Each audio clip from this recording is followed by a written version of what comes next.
This story happened many years ago, around the month of July. My family and me often vacationed up in a cabin, Cairns, Australia, during winter. We do this as we missed the cold days we would get from our hometown during winter, as Cairns is tropical, so it's summer 24 by 7. It's very small town that resides on top of a hill. It's one of those towns that if you blink you miss it. However, it's quiet and friendly. It's historical with about more than 150 years of heritage. As usually, with rich heritage and small towns, local folk legends from over the year. On one of these legends came true. We rented this cabin that was on brink of bushlands and was next door to an old farmhouse that has quite a bit of land, including some of the bushland that cabin backed onto. To get to the cabin, you had to walk up a somewhat steep dirt road that also leads to aforementioned farmhouse. The dirt road also had a medium-sized pond that ran along it. This dirt road came off one of the main streets. Anyway, on our last night staying there, I went to the pub to see one of my good friends who lived there. I had to drive early in the next morning, so I did not have a drop of alcohol. Me, on the other hand, did not have to drive anywhere the next morning, so my friends pretty much drained the pub. I got to about 11:30 p.m. and I decided I better get back to the cabin to go for sleep. The cabin was only a 15 minutes away from pub. So after saying my goodbye, I started to walk back. As I was walking, I realized that not driving was a dumb idea, as it was 5 centigrade. I had a very thin jumper and that was all. As I continued to walk on, it grew colder and colder. I started to shiver big time. I finally reached the entrance to my driveway. God, did it look strange.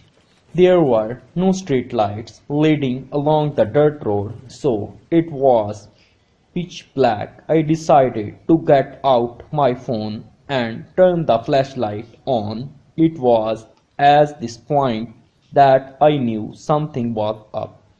After I had my flashlight on, fog started to roll on it. All at first, it was only light fog, but it continued and developed into heavy fog. Then I was totally surprised by this heavy fog. Thereupon I could barely see my shoes below me. All I could see was white in front of me. I said to myself, "What's going on? Something about to happen. Get it over and done with." On recollection, I believe I actually said that out in very loud voice. My flashlight was now rendered superfluous. I decided to stop walking as I knew there was a steep ditch with a pond at the bottom. That last thing I wanted was to fall in it. As I stood there, only getting colder and even more terrified, I saw a lantern from a distance a small amber light coming down the driveway. Then I heard, "Son, is that you? Come here out from the fog. Follow the lamp."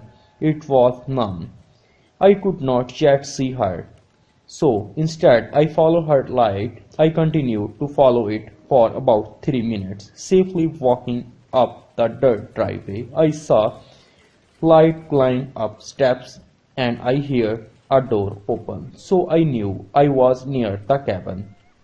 Then the light went off. I continued to walk in the direction I saw it last. I was calling out to my mom to turn it back on. There was no reply until I finally ran into a wooden guardrail and some steps. I walked up to the steps and instantly my knee felt weak, then had turned to jelly. I was on the doorstep of the old abandoned farmhouse. The door was there, swaying open in gentle wind, made a sinister cracking sound along with it. There's three things you do in this type of situation. Fight, fight, freeze. I was frozen to the core. I did not know what to do. I could not turn around and find my way back. I was definitely not stepping foot inside the house. I was stuck. I then heard a voice coming from inside the house. "My son, welcome home. Nasty weather." The voice no longer sounded like my mom's.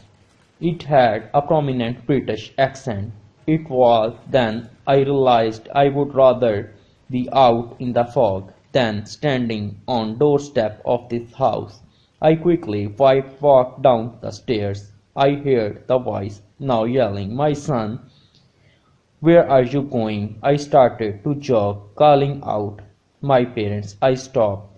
I thought I got far enough from the house until little amber lights started to surround me. They started to come closer. I found a gap between them and ran for it. Then, as I was running, I smashed my foot and legs against some sort of stone and fell flat onto the ground. I took a chunk out of my knee and cuts all along my hands. I turned around and realized I had not tripped over a stone. I had tripped over a tombstone. At this point, I screamed. I got up and started to run more until I ran into a wall. I blacked out, and from what I can remember, I was woken up by my dad, who heard something smack into the cabin. Apparently, when he went out to get me, he saw one little amber light flickering near the farmhouse through all the fog. That was the end of my night and any vacation near that cabin. We decided not to leave early the next morning to give me time to rest. This also gave me time to ring up my friend so he could come over and perhaps give me some insight into what I saw and what my dad saw. Me and my friend sat out on near cabin. I could see the farmhouse only about 50 meters away. It looked old and dirty. This is the folk legend according to him. Apparently, back when the small town was first being founded, the farmhouse was one of the first built places during the 19th century. A well-known mother let her son play with some of his mates down on the main street of town one day. It started to get late. As it got later, Annie grew more worried. Then heavy fog started to roll in. She decided to get her lamp and go looking for him. As she walked down, she could hear his footsteps. She told him to follow the lamp. When she made her way back to the house, she was not accompanied by her son. It was not until the next morning they found him dead into the bottom of the pond. He hit his head hard and died instantly. The grave is apparently her son. The mother apparently searches for her son on winter nights and all follows her.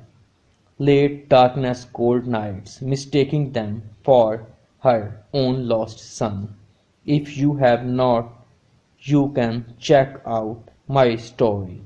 It's I was totally scared after that moment because I realized that something going to happen in that night.